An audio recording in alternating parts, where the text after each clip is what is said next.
What's up? Welcome to the Tedeschi Trucks Podcast. This is episode number 59, and I am Adam Choit. To follow this show, it's at Tedeschi Trucks Podcast on Instagram, and I am at Adam Choit on Instagram as well if you want to follow me.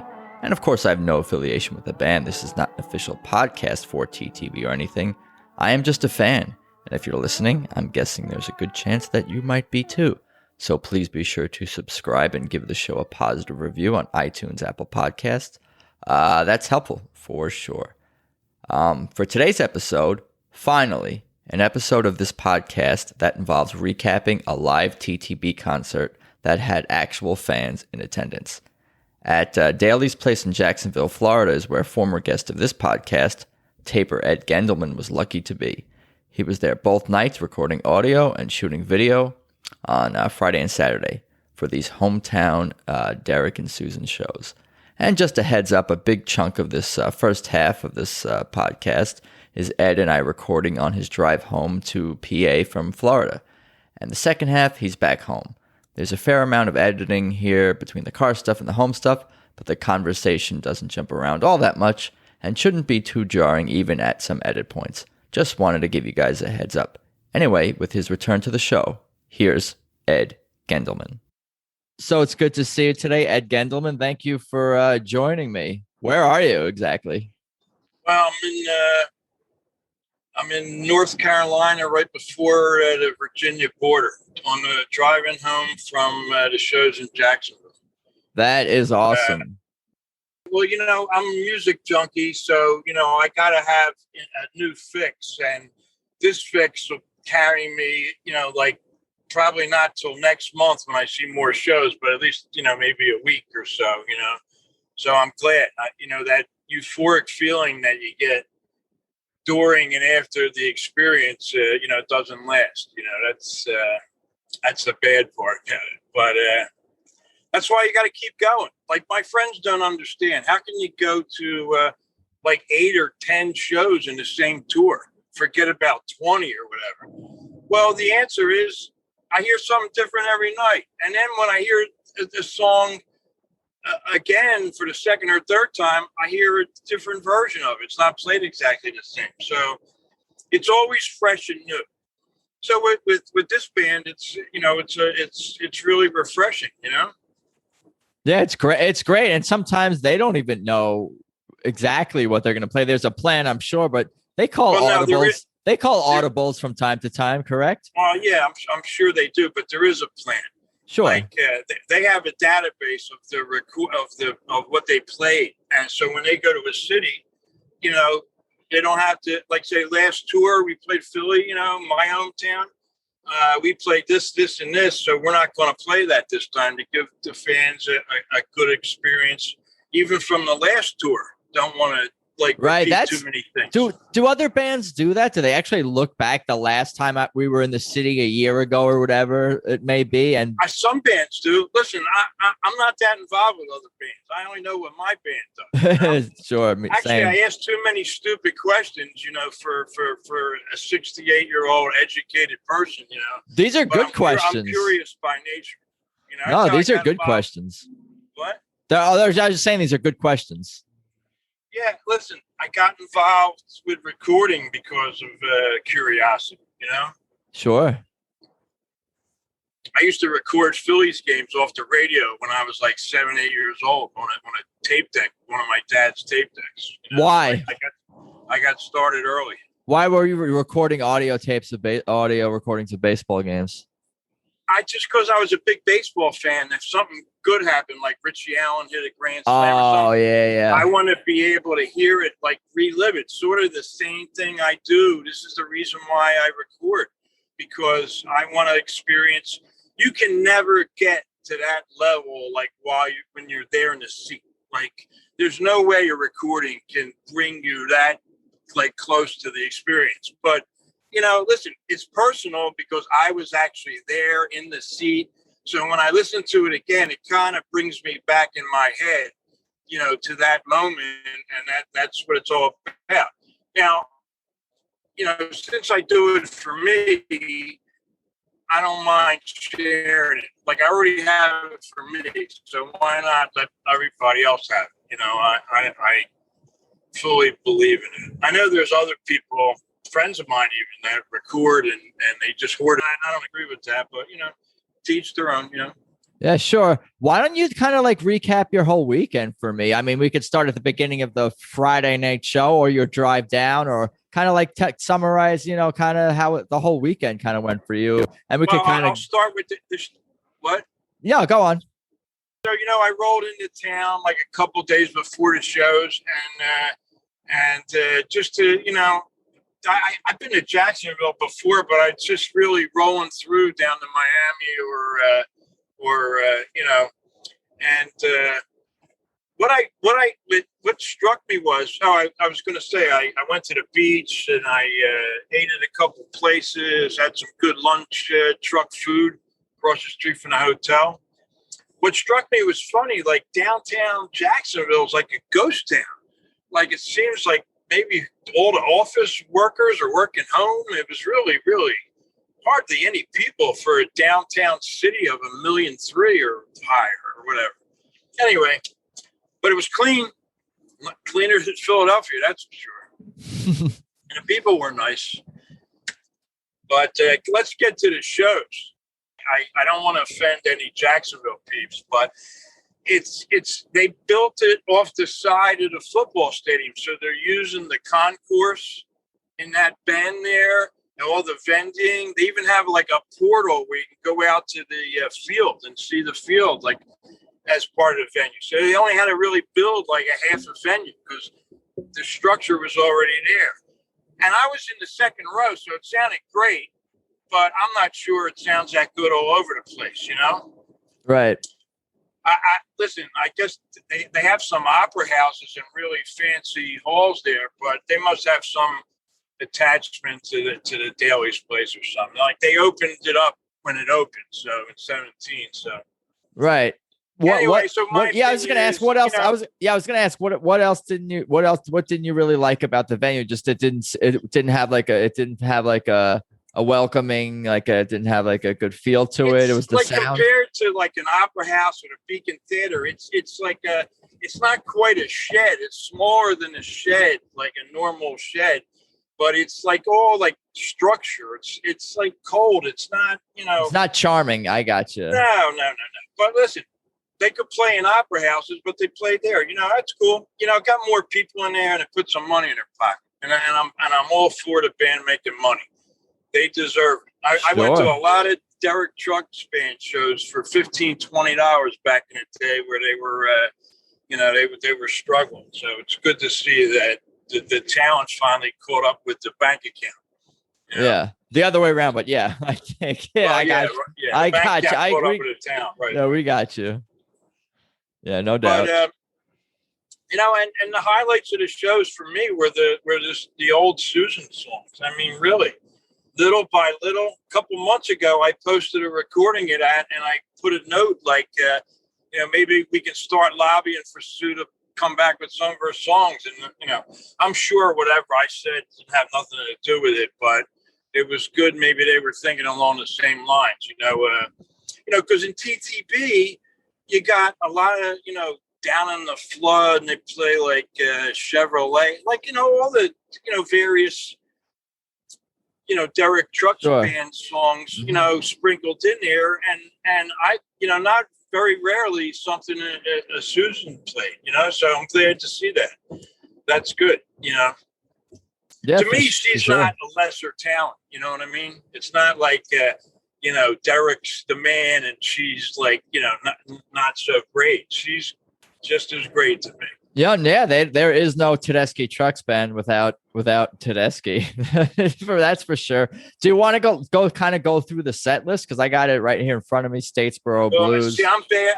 I got a bad memory. So yeah, that's why I'm gonna. Because people are asking me what was the fourth song. I don't remember any of the songs. I remembered while they were on what they were. But yeah, I mean, I'll just kind of go through it, and you could tell me kind of what jumps out at you, if anything. Like they started with Statesboro Blues on Friday night. Well, that's great a starter because it gets the audience immediately up on their feet and into the show. So that's a great choice to start. That's like within a couple notes of that song start, and people were already fired up. Oh, of course. I was listening. I've gone through actually most of both shows by this point, although I haven't had a chance to listen multiple times super duper closely, but I did hear Statesboro Blues, and I remember Whiskey Legs being super powerful, and we can get to that. They like to play Do I Look Worried second. Oh, yeah. Listen, because it's, it's not, it's a little more slowed down, and it's, it's yeah, it good song for second spot. Right, because I was theorizing that it's not super duper slow, because it can follow a slower song if they open with a slower song, but it can follow. It's kind of a slower down from a more of an up tempo song. It's like mid tempo. I'm not sure what technically it is, but yeah, it's sort of versatile and tends to fit in that slot. And that's like a classic TTB song, as I always say. There are many. They're all classics. Whiskey Legs was next. Yeah, Whiskey Legs. That's you don't get to hear that song too often. A lot of fans were posting online about, oh man, I wish I got to hear that. I've been chasing that one for years. Or right. Wanting to hear I'm lucky. songs. I get to hear all these songs because I see the band so much. But it's good. You got to break out like something, different once in a while, shake it up. I'm sure it's fun for them. They brought out some, I was going to say they brought out some of the the older stuff and newer stuff and the fireside sessions, of course, on Nugs. So they brought out, I remember they did do Whiskey Legs, maybe even twice on the online shows. But Life is Crazy. Did Derek Trucks Band used to do that one or no? With Mike on vocal. Yeah, the Mike song.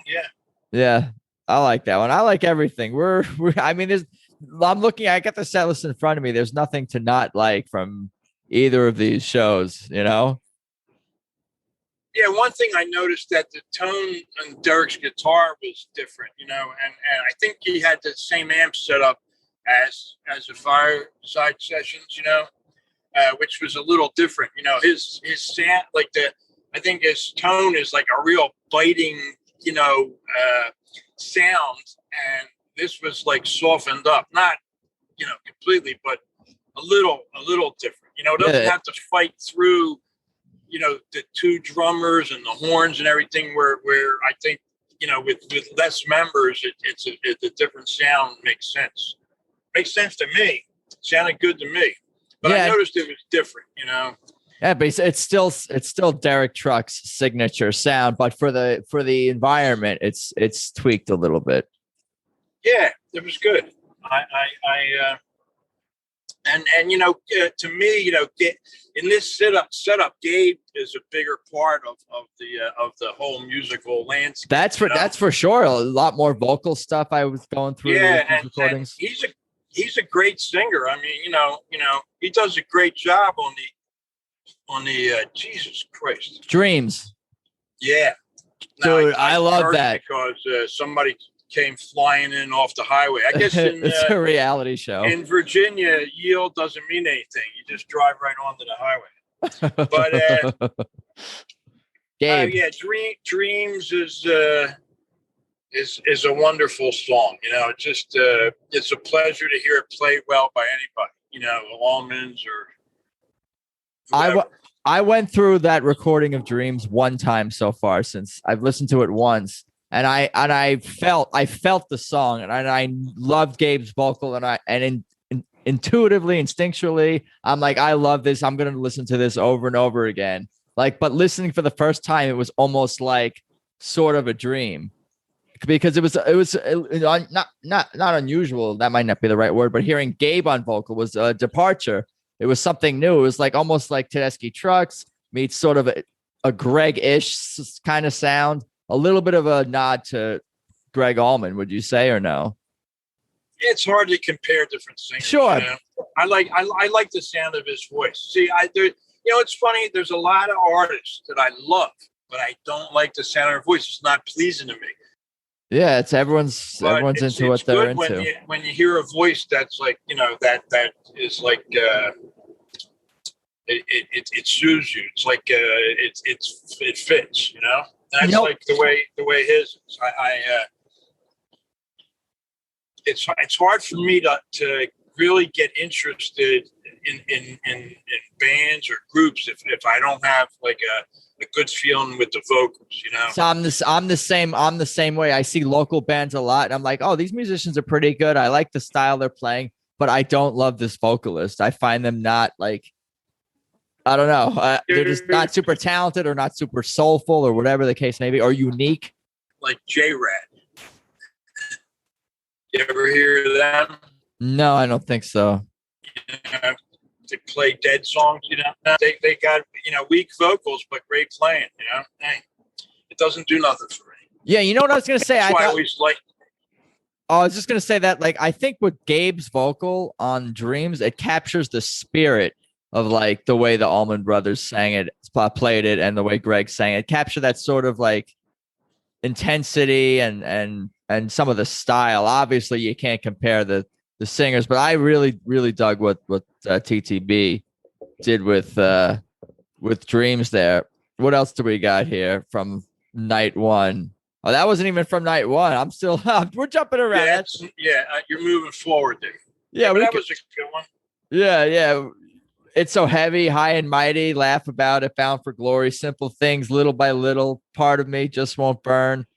Get out of my life, woman. Why does love got to be so sad? Anyhow, angel and sugary. How blue can you get? And the feeling music brings. I'll just go down them, and then we can kind of have a casual conversation about maybe each night or something like that. But that's a great set list. I really liked Little by Little and Just Won't Burn. Just Won't Burn really did it for me. That was something. I mean, you know, you got to be there, like right in front of the stage, like I was, to, you know, I mean, to see how all the emotion, you know, I mean, you can look at the video and think, wow, she's really on fire. But, you know, but when you're there, yeah, she was feeling it, you know, the first show back and, you know, the fans, and it was a good feeling for everybody. I talked to a lot of people, and I didn't hear anybody say, "Oh shit, they should have played that," or "I didn't like it," or whatever. You know, it's some shows people say bad things. I can't find anything bad to say. But yeah, there's always criticism. You know, of course, not from me or you so much with TTB. I don't have a lot of criticism, you know, because they practice really well and they really, you know, I've seen a lot of bands over my years. I never saw a bad TTB show. I mean, really. Yeah, me neither. I mean, you know, sometimes I was disappointed in the set list. And there's only one song that TTB ever did that I didn't like, that I went, ugh, why'd they bother covering that? And I'm not going to mention it. Because I don't want to get anybody mad at me going, oh my God, that's my favorite song they do. Because you know, I'm sure that song annoys me, but somebody else will love it. But there's only one. Every other song that they do, I mean, I'm talking about cover songs that they do a great version of all the ones, you know. And all the Mad Dogs and Englishmen and the Delaney and Bonnie, you know, that's my generation. I grew up with that stuff. So, you know, and they're like like Susan's not my kid's age, but I got kids their age, and you know, they're looking back at the same kind of blues and rock and roll and stuff that I did, you know, and I'm a lot older than them, so I love that part too. You know, that I'm hearing something I'm familiar with and I like, not just something, you know, that I'm forced to hear.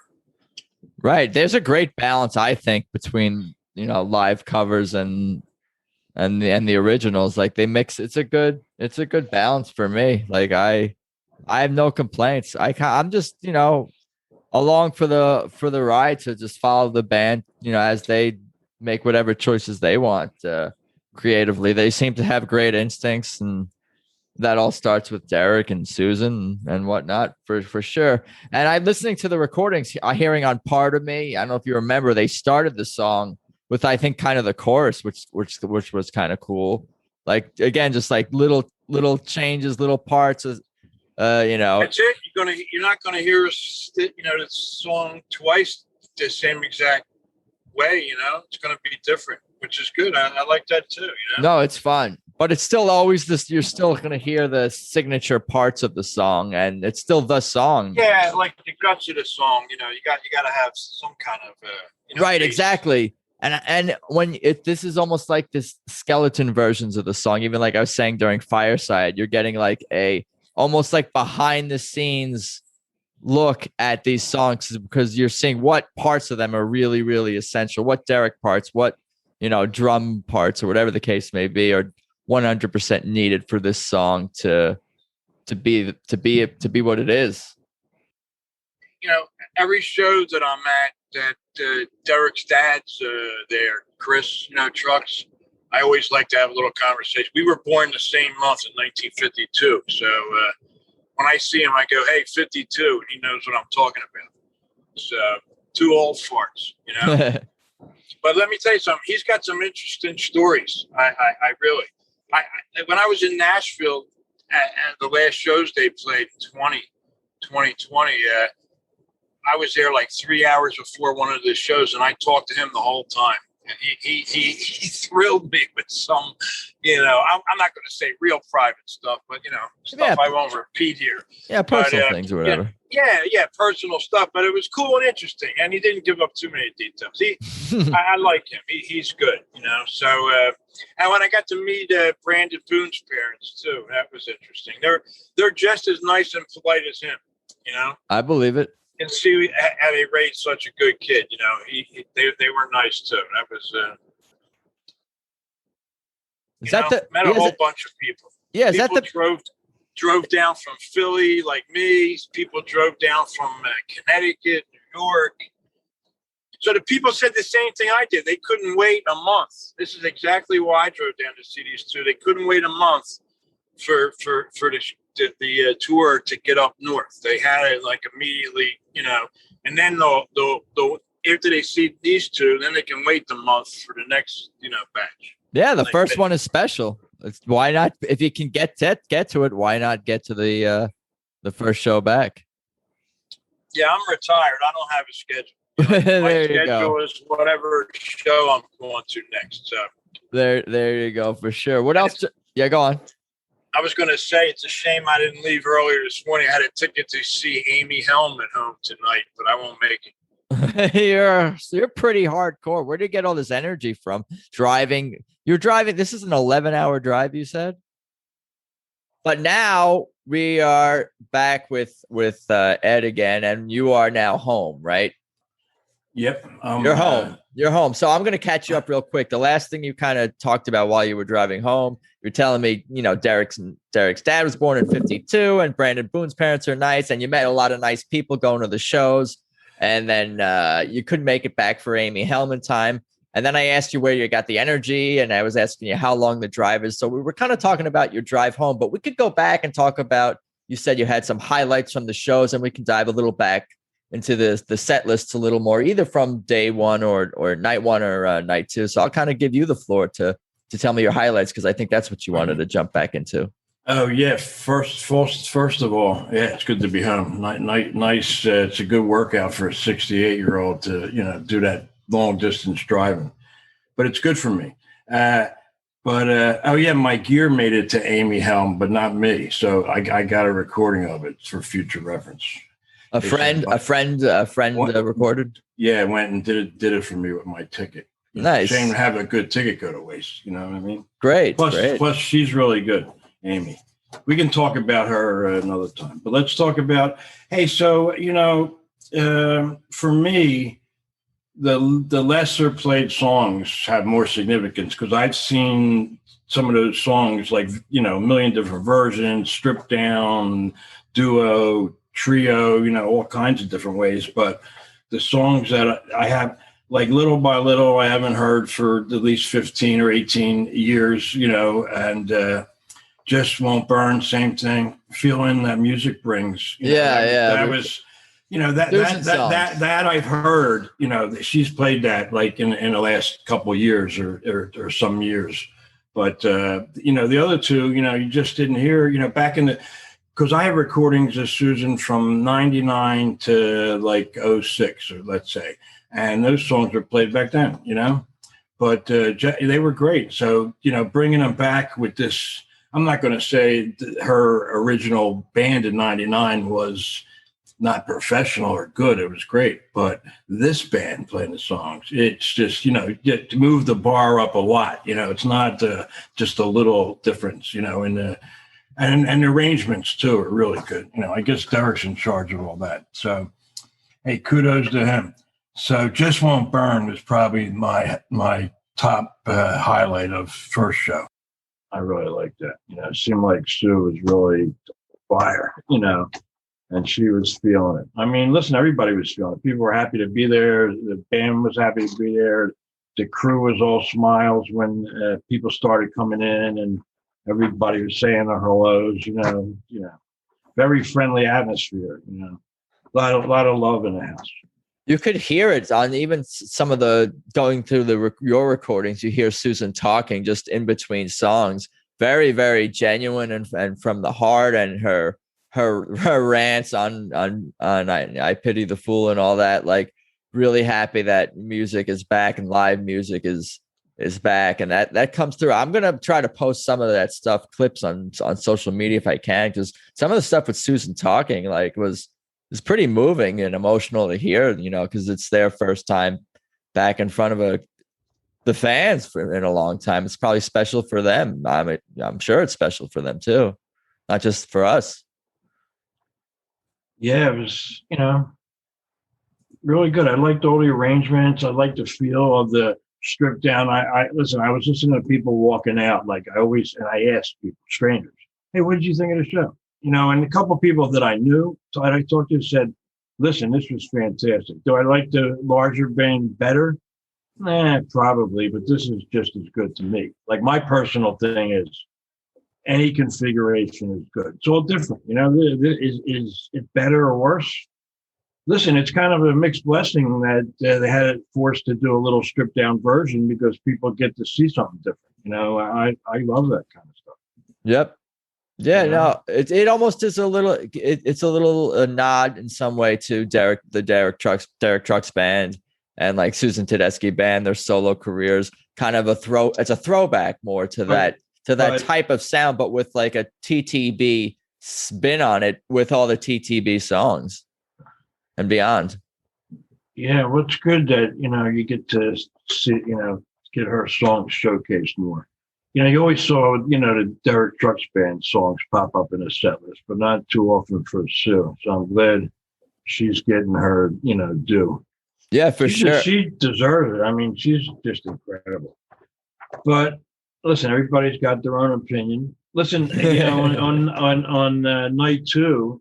Yeah, I got the set list up here. Gonna Move, Signs, Don't Drift Away. Those are the first three songs. Well, for me, I like Gonna Move. That's like one of my favorite cover songs. Some of my friends play it that play music, and it's just it's a toe tapper. It gets people like not as moved as State Sparrow, like leaping out of your seat for that one. But right, it's just it's a groove. It's a groove. Yeah, and it's and they open it up like it gradually builds up, into the song, and I like their version of it, and they were on both of them covered that on LPs too.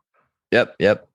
So here's the one that really got me. I saw this song played once before in '99, Looking for Answers. Yeah, I've been listening to that this morning. And if you and it's just different. Like, it was like, huh? What is she playing? And I didn't recognize it until she started singing it. And if people didn't notice, but she was on slide guitar. That's not doing slides, but she plays a nice, like, slow slide on that thing. Is pretty nice. Got to check that out. Yeah, that's a great one. So heard that song played in '99, and then I had to wait 22 years to hear it again. Yeah, the 10th song for night two. Yeah, and And it was a nice touch at the end of that, even when you listen to the recording, that you got the fireworks at the end of that, looking for answers, And then at the very end, Derek stood there and he clapped and applauded for Stu after she did the song. So that's great. It's like, See that nice. You don't get on just the audio. No. That's why I'm having these conversations. The inside details. So, I love. That's what I like to yeah, hear. But it's funny. I didn't remember those things in the car. You would have never. I got to, watch a couple of vids, listen to some of the recordings, diving back in. Yeah, thank you for uploading all that stuff. Yeah, I see. Yeah, listen, only this band do I do it like the night of or the next day. Like when I tape other acts, like I just started uploading shows that I taped in 18, 17, 19, just sharing them. Only because I got such a backlog of stuff I did. And it's not fun doing editing. It's like work. And I know. I'm thinking about that. Yeah. It's fun at the show, listen to it live. And that's what I do it for. It's great. It's like, gets me going. But, I appreciate it. After the fact, I could just go home and wait a week or whatever, but I know that there was, people were starving to hear something new, and I would feel the same way. If I was sitting at home, I would be praying that somebody be out there making decent recordings. Of course, I could hear what went on that night, and I'm hoping who's in Mississippi tonight out there, make a good one for us if you can.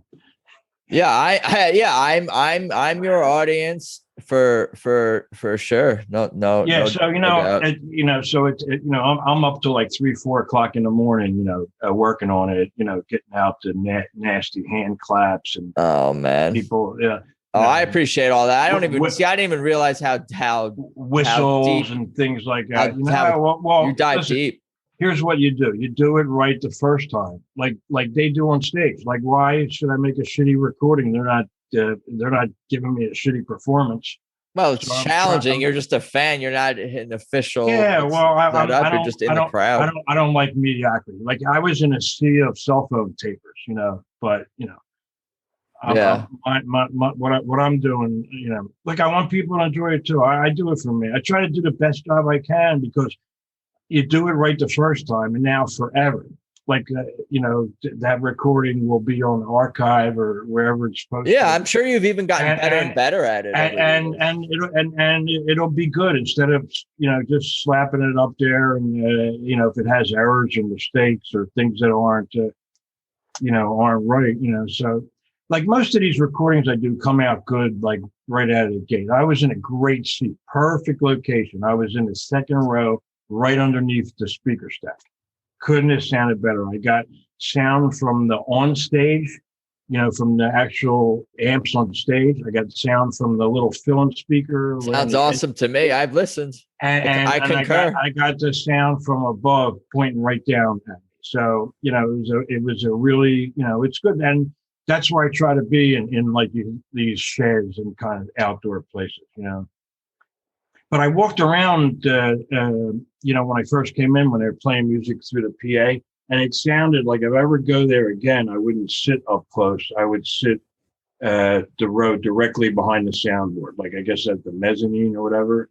That sounded really good there, and it was a nice sight line. It didn't have that glaring sun coming in from that right side, So I'll keep that in mind.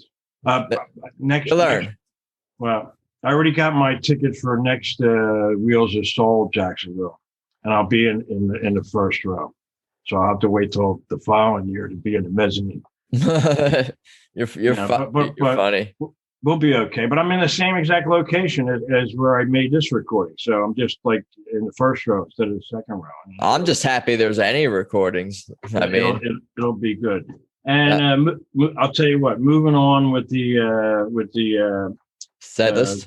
The set list. So done somebody wrong. When will I begin? Keep on growing. Well, my highlights are Dreams. I really like that. Yeah, we touched on that when you were on the road a little bit. Yeah, we loved it. That was it was, I don't know if you want to call it Dreams light. It was pretty heavy for 5-piece, but Right. That was only 5 people. There was only 5 people on that track. Yeah, I can't remember if Mike was playing something. I don't know if he had tambourine or he's playing acoustic guitar. I can't remember. I have a bad memory. I can't remember. Like, you got the set list in front of you. I had to write shit down to remember my own highlights. My brain function is slowing down in my old age, and excuse me if I like, people think I'm a set list guru or something, because I get like, did they ever play this then?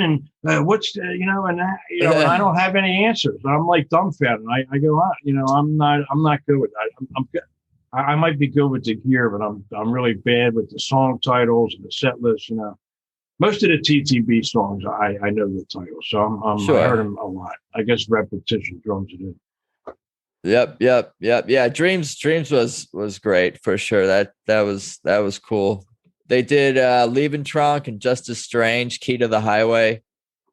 Yeah, well, you're going to hear the Layla songs, on this tour. So that makes sense.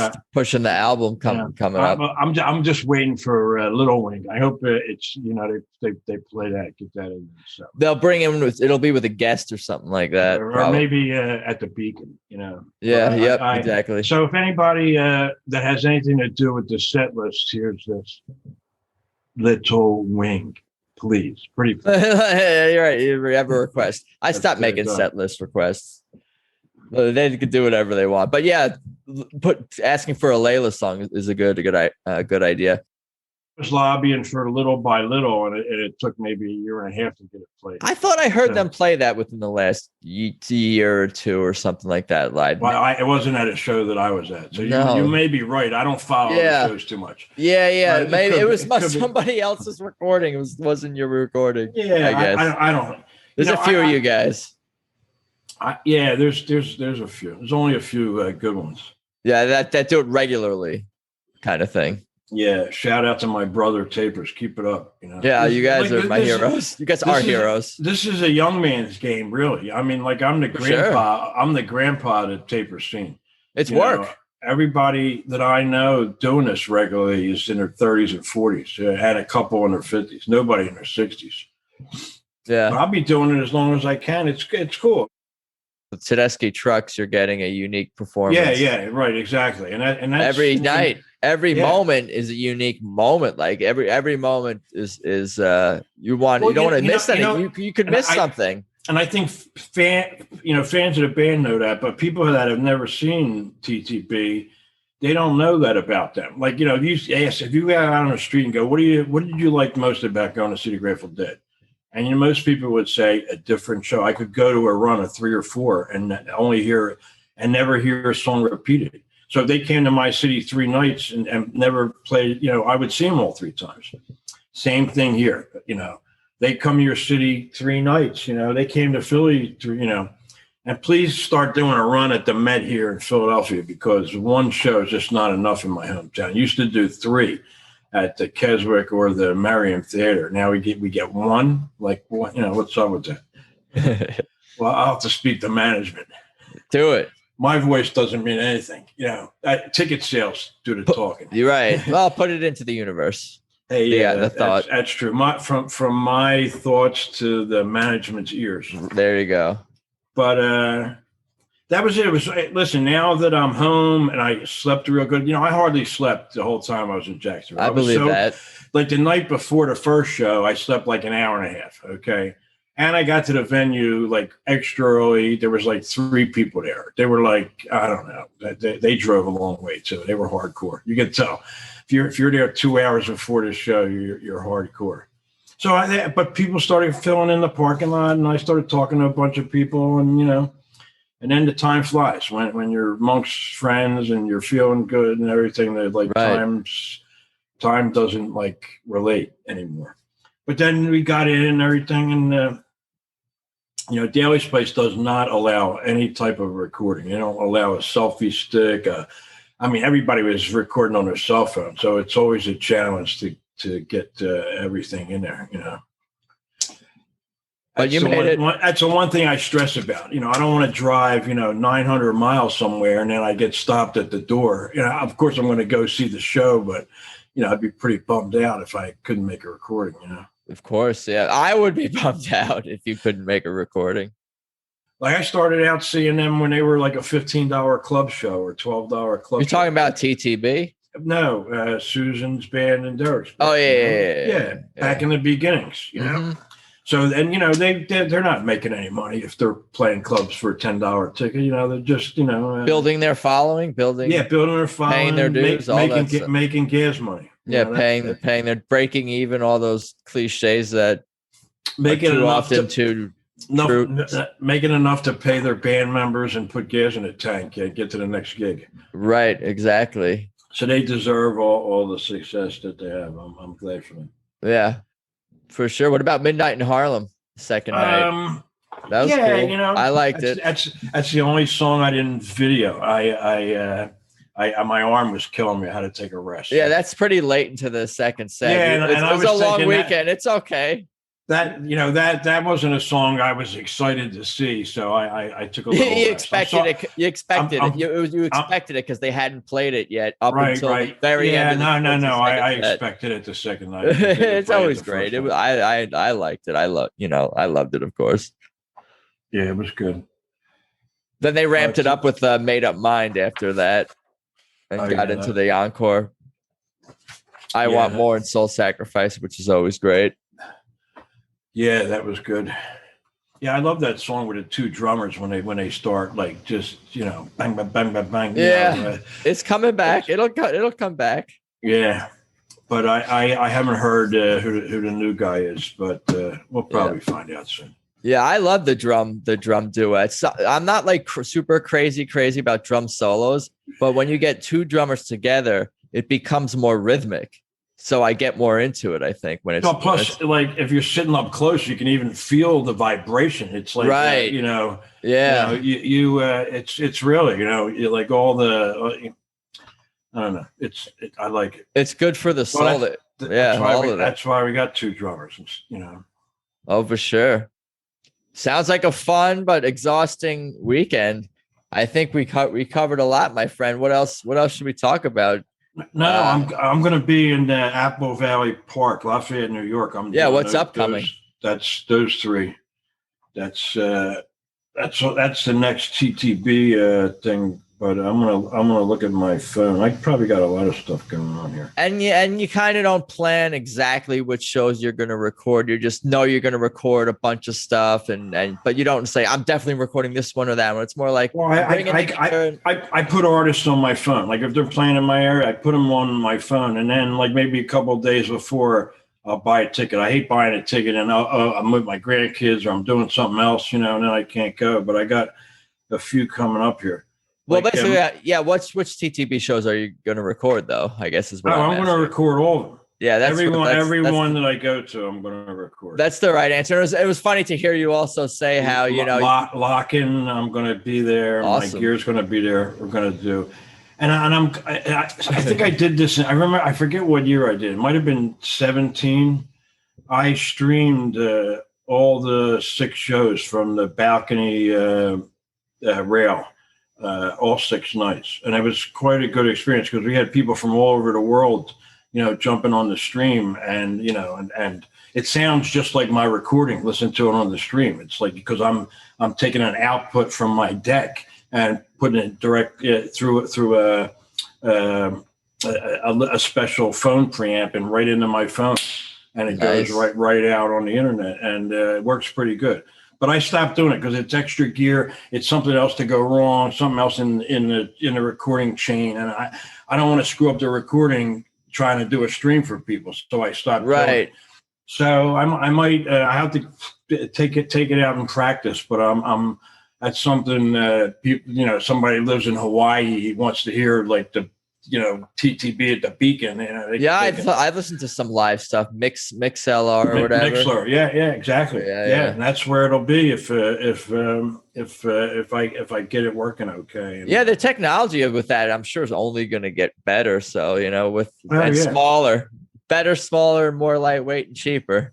Yeah, it's not a big deal. It just adds another piece to the chain, but right, it's cool.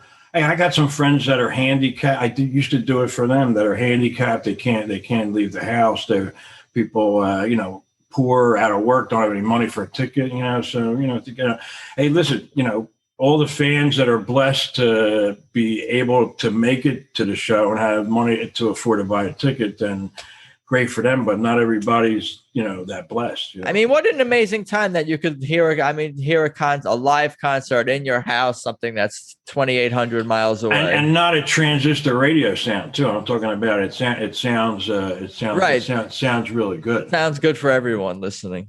Yeah, it's good. Plus they have a chat window. So during the stream you could be talking to everybody, people can check in. It's another great fan experience, Cool. And drive back was okay yesterday. You made it. You didn't get. I got every time I hit DC. I mean, I drove for 9.5 hours at 90 miles an hour until I hit DC. Then it was log jam. Then I tried to go around. I took a shortcut, a side road, and I cut out most of the traffic on 95. And but I was standing still for like 40 minutes on a Sunday night. Hey, I've gone through there 4:00 in the morning and got tied up in a log jam traffic. It's the worst city for me. I have the worst luck through DC. Yeah. But it might not just be you. It wasn't too bad though. I got through and I got home.